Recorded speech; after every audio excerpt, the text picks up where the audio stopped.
The question was a good question. What's the topic for today? And I was saying it's blue jean spirituality because I decided to wear these things today because that's what we need to talk about. You know, whenever we talk about the four worlds, it sounds like we're going into woo-woo places far, far away. But it's not so far away. It all has to do with how we're doing it here and now. So there's this chant that we have, Lord, I want to do for you. Lord, I want to feel for you. Lord, I want to know for you. Lord, I want to be for you again. Lord, I want to do for you. Lord, I want to feel for you. Lord, I want to know for you. Lord, I want to be for you. You are action. You are feeling. You are knowledge. You are being. You are action. You are feeling. You are knowledge. You just are. And when you look at this from that perspective, you get a sense that that's where we are all the time. We're in action and in feeling and in knowing and in being, and that these are not things that have to do with other worlds, but it's in the here and now that this happens. Now, we talked about DEVEIKUT, and we talked about all kinds of wonderful things having to do with longing and with spirituality and with God, but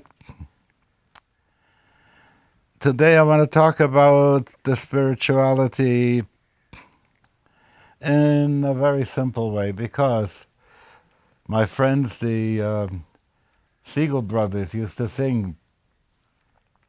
Rabbi Nachman of Braslav used to say, friends, do not despair, for a difficult time has come upon us. Joy must fill the air. And it's a difficult time now, and the likelihood is that all these wonderful things that people do when they go to ashrams and retreats and special places and have a Shabbaton and so on and so forth, these are wonderful places to go to and to be. But then when it comes to where the tire touches the road, you know, it's a different story. Then we always have a sense that that's somewhere else and it's not here. So that's why I want to talk today about just this kind of spirituality that is right here. It has to do with going shopping, hanging out at home, driving, that kind of stuff. In order to have the resources that we need in an everyday situation, we have to install it differently in ourselves. Because most of the time when we talk about davening and about all those wonderful holy things, we distance that from where we regularly are. And it's not going to help us very much.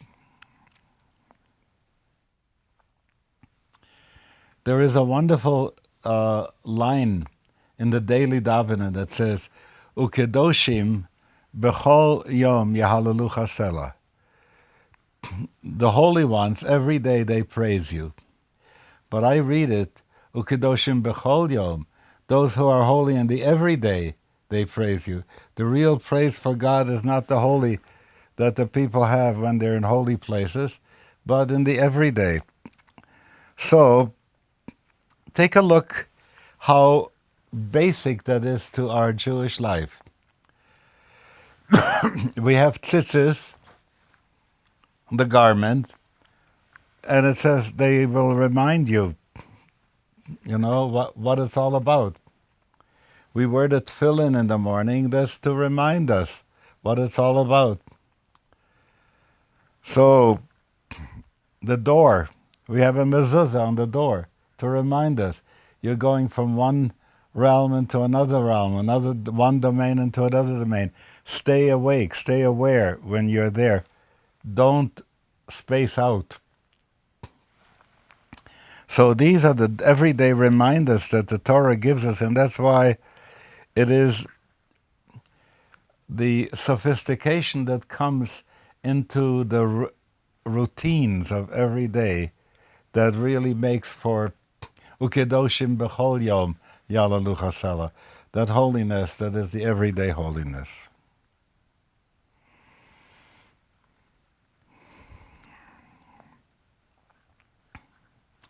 So what happens? Most of the time we have that pang of conscience, you should do better. When does it come? Usually after we have done it wrong. We say, oops, after we have made the mistake. So if we could possibly have the technology to say, oops, before we make the mistake, that would be wonderful. And that's what I was talking about as, excuse me, the memory resident programs, just like a virus detector. You know, once the virus comes in, an alarm comes up, you know, quarantine that thing, that's no good. And it's good that it comes before rather than after, because if it came after, we'd have a lot of trouble. Now, if we could create in our moral life such a situation, that would be wonderful. And that's the reason why I think the business of having those reminders like the tefillin and the tzitzis and the Mezuzuah is important. Now, nowadays we do these things in Shul. We put on the tefillin, the talis in Shul, and so on and so forth. So it doesn't help us very much. The only thing that helps us a little bit is the Mezuzuah, because we still have that wherever we go through. If you have a chance, you will see on my car, I have done a shin with 3 prongs on the right side of the car and with 4 prongs on the left side of the car, because when you put on the tefillin, there is a shin with 3 prongs on the right side and with 4 on the left side. Another way of saying, I want to bring those reminders into more places than they usually are. The little Mezuzuah that I have there, excuse me, has also a button that I can press. And I could put a recording on. And when you go by there and you'll press the button, you'll hear, wake up as you cross this threshold. Okay? That's wonderful, because that's what this is supposed to do.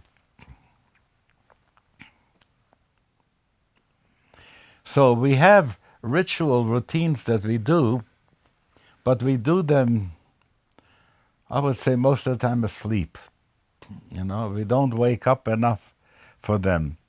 Take a look how often in the middle of the davening I have the tefillin on, and I have the tzitzis. I'll kiss the tzitzis and I'll touch the tefillin like this, and I may not be aware what I'm doing because I have a routine. But if I were to just for a moment say, wait a minute, what am I about to do? I'm about to say my heart and my arm and my head are all dedicated, right? In other words, I have to make explicit what is implicit in all these things. So, how would I go about doing my everyday? Most of the time, it's such a pity that we have to have an alarm clock. And I wish that we could have a much gentler way of doing that. I think there are some Zen alarms that go boing very nicely, and they don't wake you up with so much adrenaline. But how wonderful that would be if I could have sort of slowly. Mode ani lefanecha melechai vekayam mode ani lefanecha. So it would come in slowly, it would wake me up, and I would open my eyes and begin to say, oh, how wonderful, another day. Thank you, God, you gave me another day.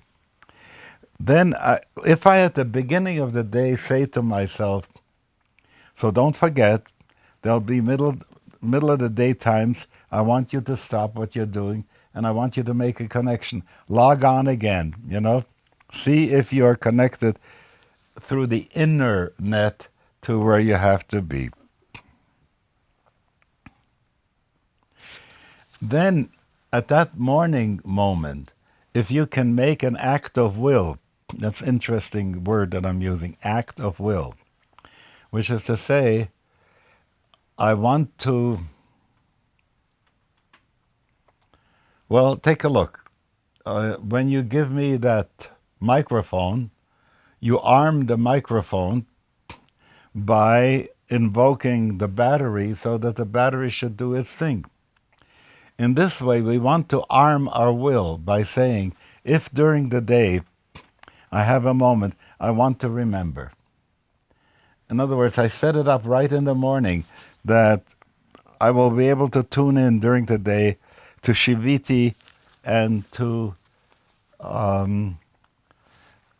DEVEIKUT. So let me spell this one out. I like to say from time to time, and I've said it before on this thing, that this call is being monitored for quality purposes. In other words, there's an awareness that I'm not just doing it for you, that I have an awareness that I would like this to be really good. I'd like it to be in the service of God. So I'd like it to be in such a way that I welcome God's awareness and presence to what I'm doing here at this time. That has to do with the word Shiviti Hashem lenegdi tamid. I've set the Lord before me always. Now, if you look at the name Yud He Vav He, you see the Yud is like the head, the He is like shoulders and arms, the body is like the Vav, and pelvis and legs the other He. So it's another way of saying I'm not so far away from that, because right now inside of me, that is already present there. I don't have to go far away. Like it says in the Chumash, Ki karov elecha davar me'od beficha uvelvavcha la'asoto. The thing is so close to you that it's in your mouth and in your heart, you can do it. You don't have to say who's going to go across the sea and bring it to us, who'll climb up to heaven and bring it down to us. It's right here. And so when I can speak of it as embedded and fleshed in me, to the point that I can say, Mi besari echse eloka, from my very flesh do I see God, I'm made in the silhouette of God, when I think of the Yud He Vav He that way. So when I can say now, this is occurring in the presence of God, that's the first part. The second part is,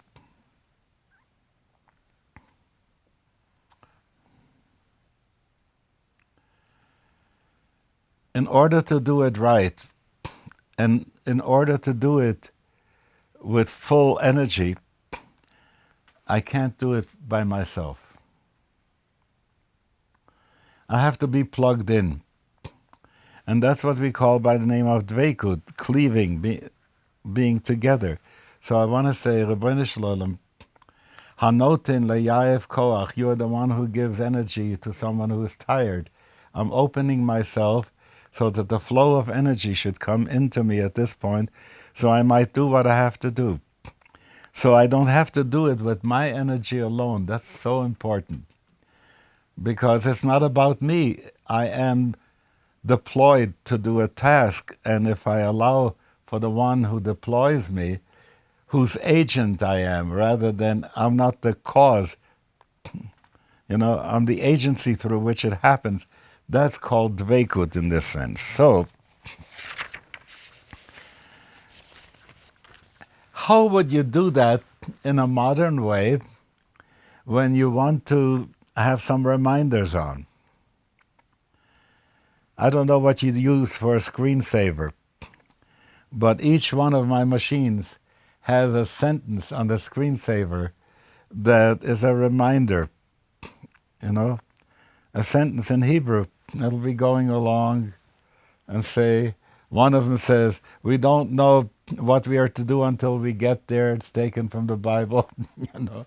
Another one is saying something about that I've set the Lord before me always, and so on and so forth.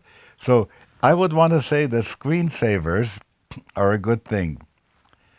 On my cell phone, I'm not going to let you ring it now, but if you were to ring it, you would hear a shofar sound. All right? So I should answer that. Matzah isn't only something that I want to remember on Passover. I have a shmura matzah there in plastic hanging there, together with an old lulav hanging in there. Also another way to remind me, don't forget freedom, Pesach, Don't forget the ecology, because that's what the lulav and the esrog is about. So this kind of thing of making more and more of these reminders to ground us is what's so important at a time when things are a little difficult in the world. So when we begin with a general kavanah in the morning and we say, whatever I do today, I want it to be so that I might fulfill my purpose in life, the reason for which I was deployed to be here.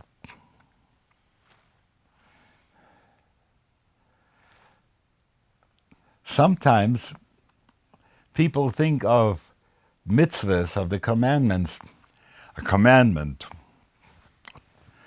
Somebody told me I have to do it, and I say, yes, hop, do it, right?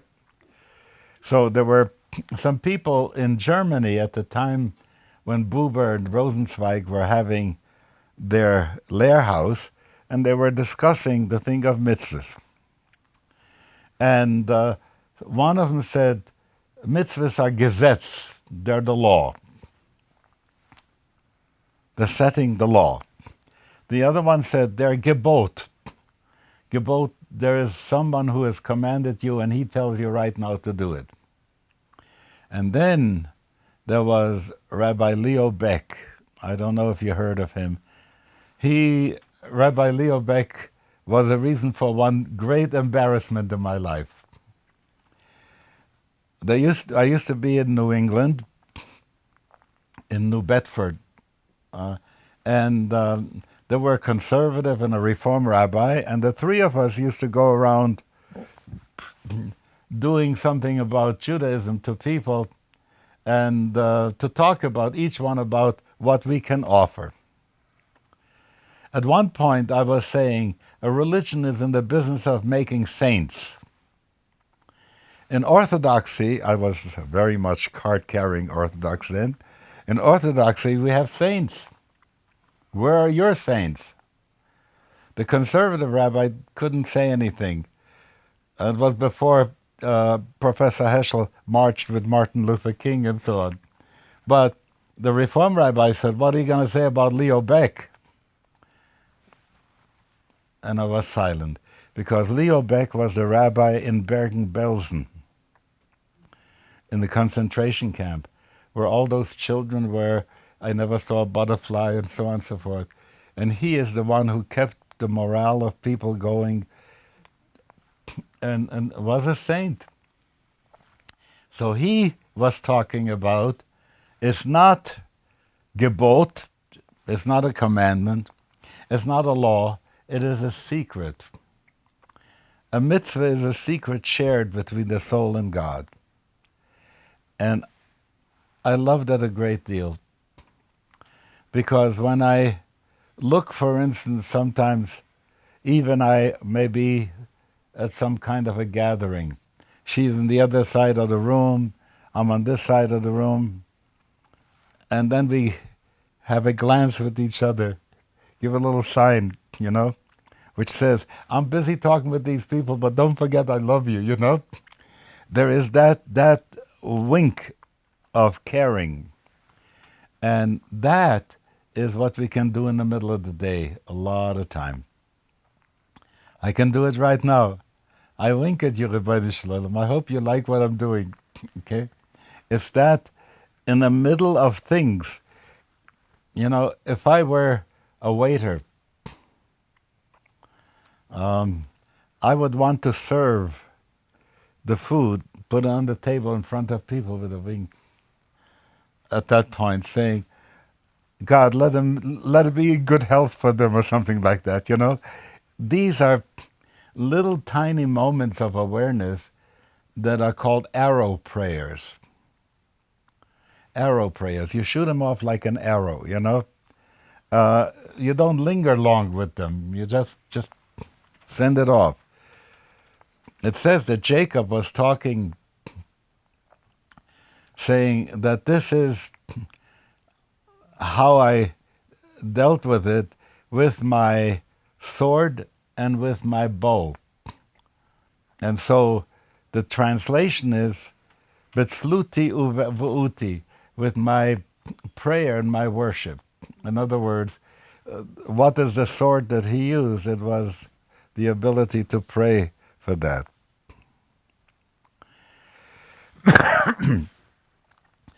Rebbe Lerot was the one who took over the basic idea from Bachya ibn Pakuda, who had written that book, Duties of the Heart.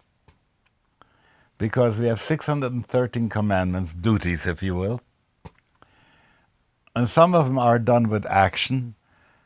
Very few are done with speech.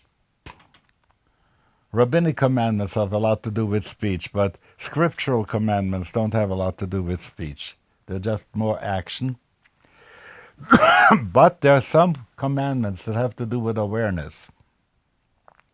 As it says, you shall know today and set it on your heart that the Lord is God in heaven above, earth below, like we talked about before. It's a commandment of awareness. So there are 32 commandments of awareness that were gathered by Rabbi Lerot. I don't know if you've seen those little brass bells. In India, they have a lot of these little ones.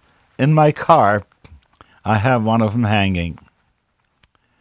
And the point is that every time you hit a pothole or something like this, it'll go boing, which is a reminder to send up one of those mitzvahs that have to do with awareness, send one up. And I trained myself to do that because once I had the notion that if, God forbid, I'd have to go in an automobile accident, I don't want to go, I want to hear that little bell say, like that, and keep that in mind. So I used to give people a present, and I called them a new bell, my new bell prize, a bell that says new. So most of the time when people are involved in things having to do with Jewish prayer, they think of the siddur, because there's a lot that's being written about how to do the prayers in the siddur. That's good. Very few people ask the question, how did the siddur ever come about? So if I go to the Psalms and I find that King David was in trouble, he fell into the hands, he had to run away from Saul, who was trying to kill him. And the Philistines had a price on his head too. And he got caught by the Philistines, and he's being brought to the king of the Philistines, who was going to kill him. The Midrash tells a nice story. King David wanted to find out, what's the use of a spider? And what's the use of crazy people? A third one, which I forgot. And it so happened that once he was running away from King Saul, and a spider wove a web right quick, and he was hiding behind the web. So King Saul figured no use going there, otherwise he would have torn the spider web. He's brought to the king of the Philistines, and he's acting crazy, drooling, all kinds of Michigan things he's doing. So the king says, Chaser meshugayim ani? Do I lack crazy people here? What did you bring me? That's not King David. That saved his life. So then there is a psalm, Psalm 34, that describes, this is the psalm that King David made after he had feigned to be a crazy man, and the king kicked him out, and then he was on his way home, and he was giving thanks. Now, how did you do it if you want to remember something and you can't write? A, you're adorable. B, you are beautiful. C, you're cutie full of charm. So, Avarchet Adonai b'chol leit tamid tehilато b'fi. You know, b'chol yom. And so every day, every way he goes according to the alphabet. That's how he could remember that. So now King David comes back to his buddies, to the camp. He's hungry, he's tired. And they welcome him. There's a little campfire there. I can sort of see like a Western thing, and they're cooking some beans or whatever, you know. And he says, is there some grub? Have you got some grub for me? And he eats a little bit and drinks a little wine that they give him. And then he comes up with a nice belch. And they know that's the time to bring the lyre, the guitar, you know. And he begins to strum the instrument and then sings him that song. Now this song has been written down many years later and has been written in ancient Hebrew letters and then translated into transliterated in the new Hebrew letters that we are using after the return from Babylon. And it got into the Bible and it got printed. And by now we have the words for that.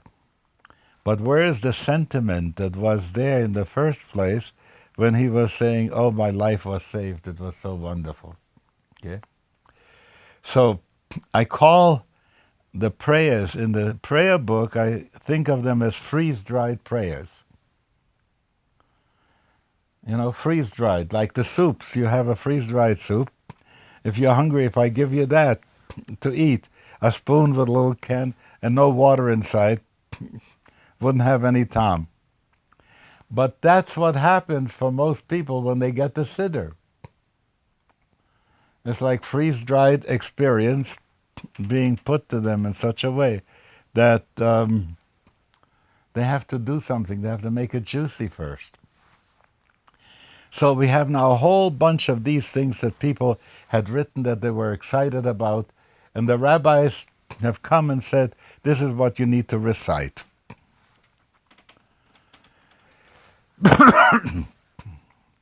Maimonides tells us that the mitzvah, the commandment that we should pray, has two forms. One is the rabbinic form and one is the scriptural form.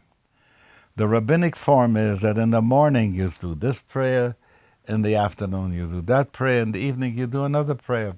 Before you go to sleep you do another prayer. So you have all those prayers set out according to the rabbinic rule. But then the scriptural rule is, if you need something, talk to God about it. So the father of my Rebbe spoke to his disciples and was saying to them like this, look, a scriptural commandment is more trumps than a rabbinic commandment. I will show you how you can take a rabbinic commandment and turn it into a scriptural commandment. So they asked how? He says, if you mean it. If you mean it, you're saying those words, and then you say, and I want that from you, I need that from you, then it becomes immediately a scriptural commandment. That's why I feel that I want to say to the rabbis and to other people, very few people get a chance when they come to Shul to pray for what they really need. Go to page so-and-so, do this and that, and then say Kaddish, whatever, you're finished. And you never get the invitation to bring up to God what it is that you really need. So therefore, I've asked the people, when you open up the ark before you take out the Torah, let the people sit for a while. And if they want, let them cover themselves with a tallis and pray at the open ark at that point for whatever they really need. There has been the custom from time to time in the high holy days that you call somebody, Mr. Goldberg, you go open the ark, And so what's the point of that? So he stands up there, opens the ark, and doesn't know what to do with himself. When the whole point was that this is your opportunity, standing right to the Torah, to pour out your heart and to give your prayers.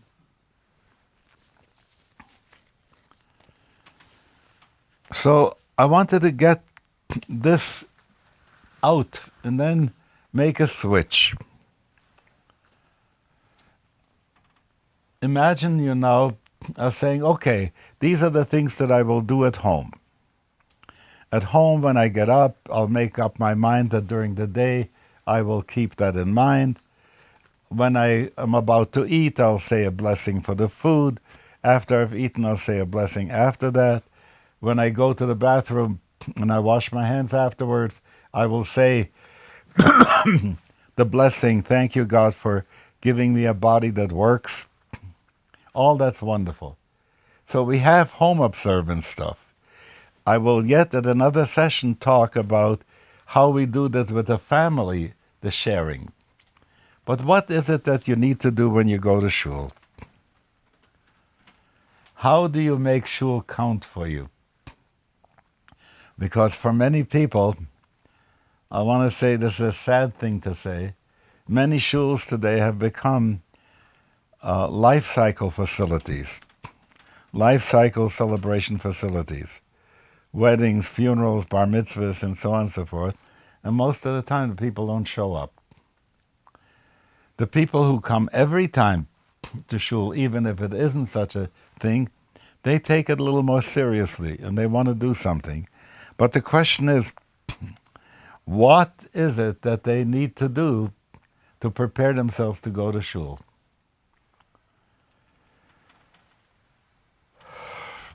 I'm grateful to the people in Jewish Renewal who have created something during the High Holy Days, at least, that as you come in, there are vessels so you can wash your hands before you go in.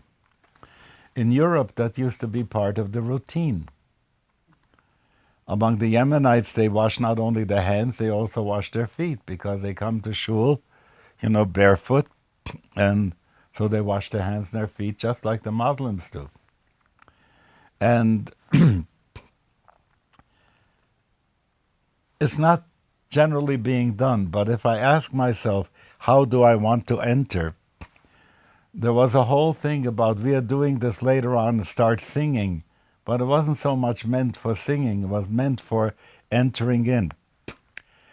Have you ever seen a good Catholic coming into church? Well, they come in. First there is a little holy water, a fount with holy water, and they dip their fingers and they sprinkle some on themselves. Or they make a sign of the cross with the water on themselves. And then they come in, and the first thing is they genuflect in the direction of the altar. They bow down. Where do we get that from? I used to take some of my students sometimes to a church to show them how much they took from us.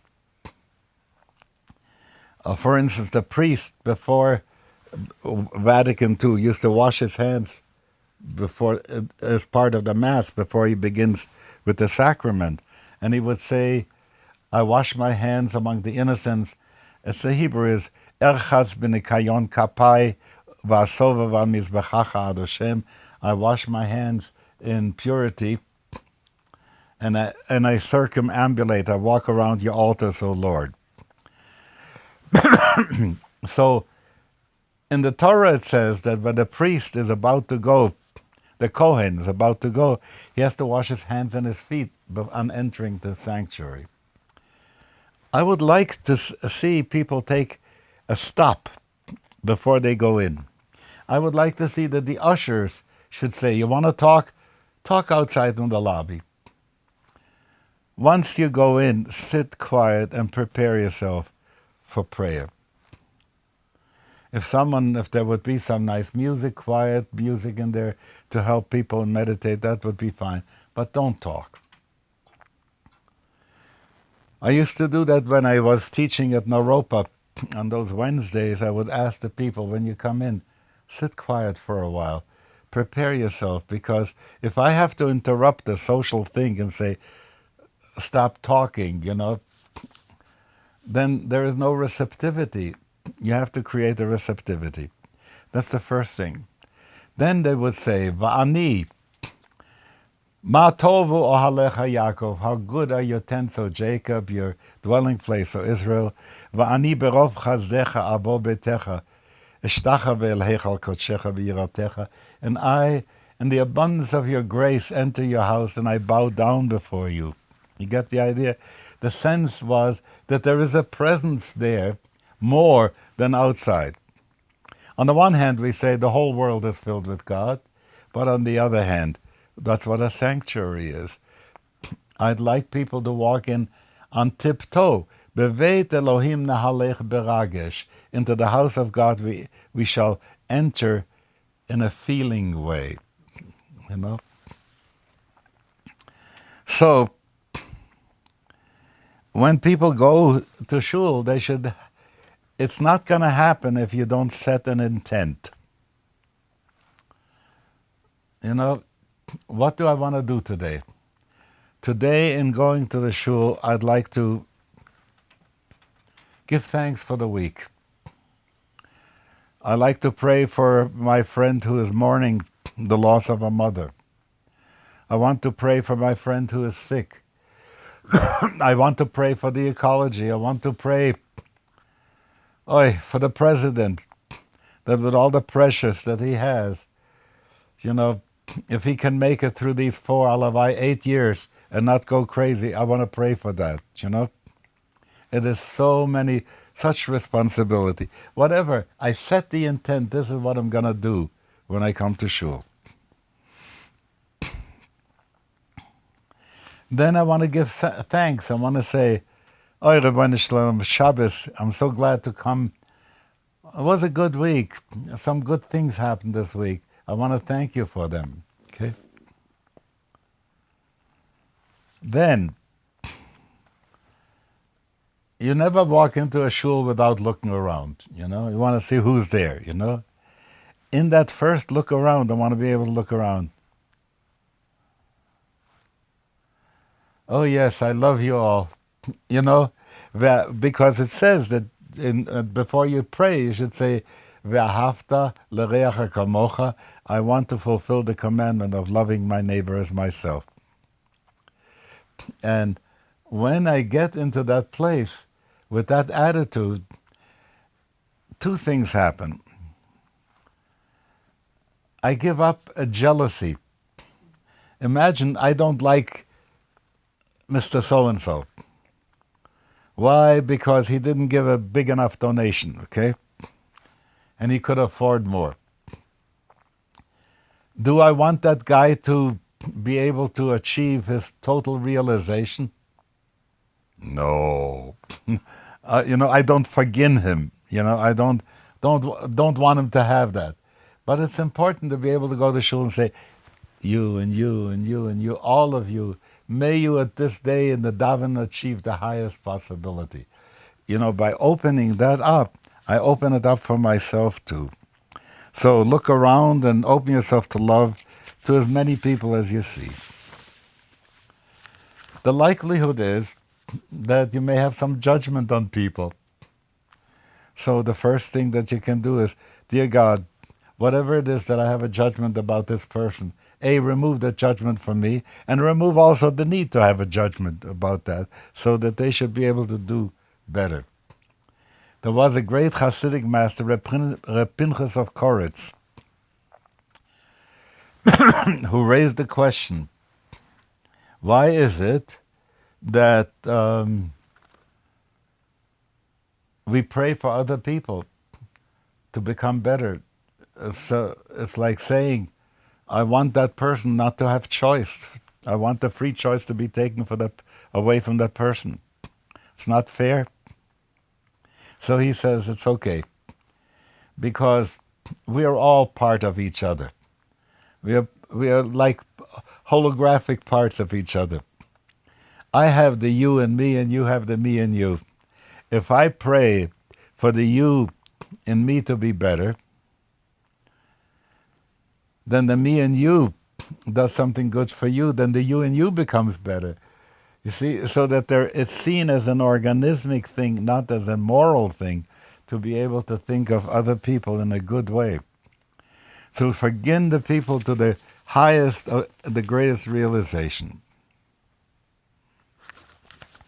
The next thing, part of shul going is you have to give yourself permission to space out.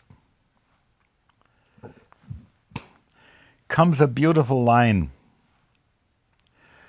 Everything that breathes praises God. I don't want to go any further than that. It's just good enough. So now I want to play with that for a while. I want to see everything that breathes, from elephants down to grasshoppers, each one making a sound, each one offering something, breathing in and breathing out. So I give myself permission not to stay with the people. They may go on and so on and so forth, and I might just decide that I need to take time out. I'll catch up with them, and then they'll announce the page where I am. I'll catch up with them. Not a problem. So, if you find a goodie that is significant, and that's the next part of the spiritual work, giving meaning, significance, to be able to say, that's important to me. That means something to me. It goes in the mind like boing, boing, boing, boing. Things start lighting up in the mind. And when that happens, I don't want to go away from there. I don't want to rush away from there. I want to savor it, because it's a gift that I'm being given. And sometimes when I don't feel like much in my head, I allow myself to go with the melody. There's something that happens in la la la la la la la la la la la, and I go into that dreamy space, and I don't need to do much more than that. I can float on that. And that's an important part, just to let myself float on the sound of what's going on around the shul, and to say, I'm a child of the universe. I have a right to be here. I'm embraced by the Shekhinah, the divine presence. Underneath are the everlasting arms. I don't need to do anything. I can just let myself be loved by God at this moment, in that melody. And that's another possibility of doing things. Now, sometimes I feel like I want to daven strong with everybody, because, every time I feel that feeling moving in my heart, then I move closer to sit next to the person who leads the prayer. Because it's like, how would I put it? If I put a log in the fireplace and they're separated from each other, it's not going to make a good fire. And there is something in the proximity with people who feel fervor in their heart that I get turned on to that too. It gives me an attunement, and so it entrains me into that. So then I want to sit close to that. Now I come into Shul. Today I don't feel like it. I have something to work out on my own. So I won't sit in front. I'll sit in the back someplace so that whatever happens in Shul is there. I'm in touch with that, but I'm not immersed in that. I need to do my own homework at that time. So I can be with my inner space. And I want to add something more, and then I think we're going to talk to each other a little bit and see what you want to talk about.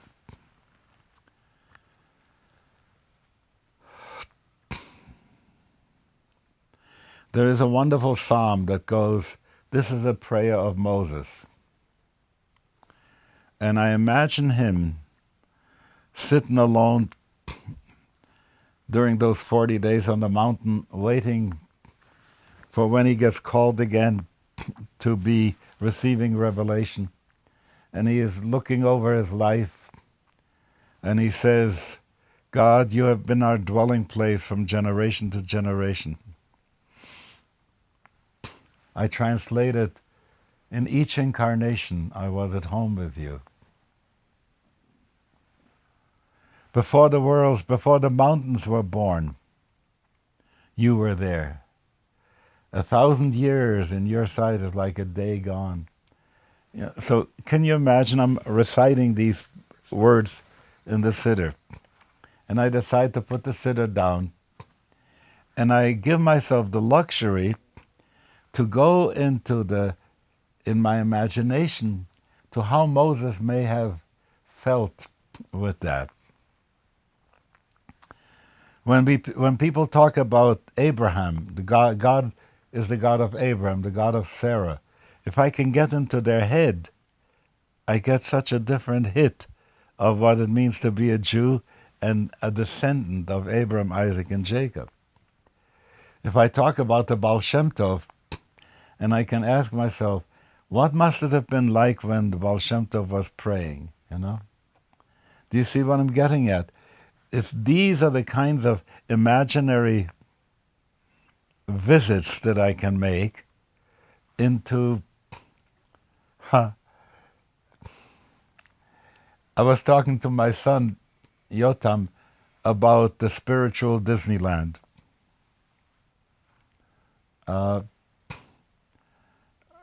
When you've been to Disneyland, you know that there's the small world. Small world after all, da da da deedle da da dum. And you go from one place into another. And as you're going into one part of the world, the melody and the rhythm is still the same, but the overtones have changed now, And here you are in Southeast Asia, and here you're in the Middle East, and here you're there. And so it's the same thing, and you go through the whole thing. And if I were to ask myself the same thing, if I allow my imagination to take me to Ibn Gabirol in the golden age of Spain, what was that like when he was praying, when Yehuda Halevi was praying? What must it have been like when Maimonides was saying the word Echad, going into that oneness of that? So these are the kinds of things that we can do in Shul if we want to use the time in Shul good. One more thing. The rabbi is about to give a sermon. What would I like to do before he starts the sermon? Dear God, I hope he has got something to say that's going to help me in my life. Do you understand? The prayer, may he be a conduit for something significant to me, is very important. Very often he may not even know that he is a conduit at that point, but something is going to sneak through because you have already made the channel available for that. So many brachas at this point, and let's see what you'd like to talk about. Just like you said, sometimes we don't think to ask where did the siddur come from. I had a question arise Please. as you were speaking about when you come before God. I wonder, what is that God to you? Who is this that you come before, and what is that like? Okay, it's such a good question. And I want to say that at another time I was describing this, how William James once made his way, the great psychologist. He's the one who wrote about varieties of religious experience. He came one day to a town in New England, and he asked one of the wardens of the church, well, who's God for you? What do you place yourself in front of? He says, an oblong blur. Now, he was talking to a New England transcendentalist who was very much afraid to say anything of shape because that's a no-no. The mistake is that the head has to know there's no shape, but the heart has to have a root metaphor. The heart has to have, I can't love. I can be in a monistic place in my head, but I can't be in a monistic place in my heart. In my heart, I have to have the other whom I love. That's where I'm in the I-thou relationship. So the question is this. It's true that in the past, people used to think of God as a king. And we say, Avinu Malkeinu, our father, a king. And sometimes we speak of the Shekhinah as being our mother, and that's wonderful. But the one that I have the best conversations with is the one who sits in the passenger seat when I'm driving. My friend. I can talk to my friend. I don't have to hide. The sense that I am not opaque to God. I don't want to hide anything from God. I can't hide anything from God anyway, but I don't want to hide anything from God. So I'm so transparent, but I also want to talk to God. So what happens is that part of the divine grace is that God will wear any mask that I will give him to wear so that I can communicate with him. Remember, H.G. Wells, I think, did something about the invisible man. So how could he go around if he was invisible? He was always wrapped in something so that you could see the wrapper, okay?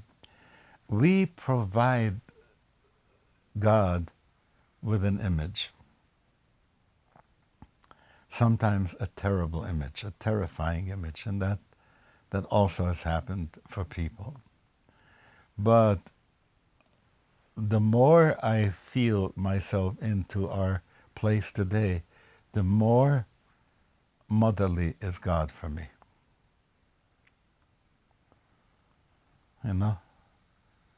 Then there are some times when I need to have a romance with God.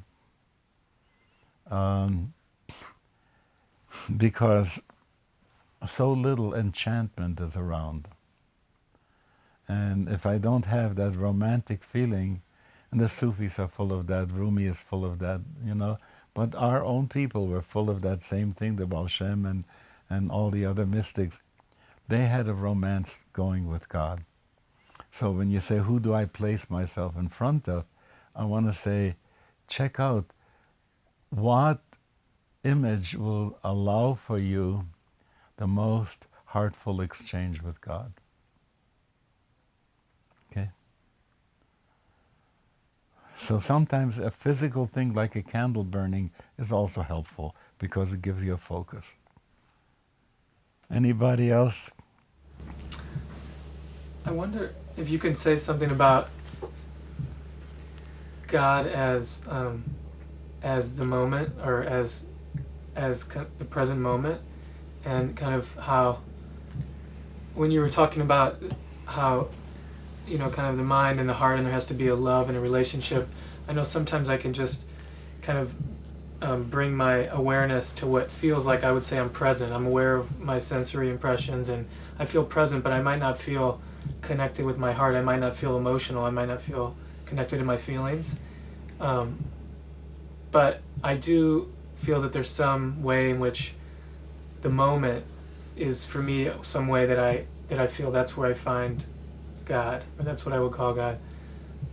Whatever that is, whether it's in blue jeans or high holiday garb, Yeah. or whatever it is. So, but if maybe you could say something around that. What's so wonderful is that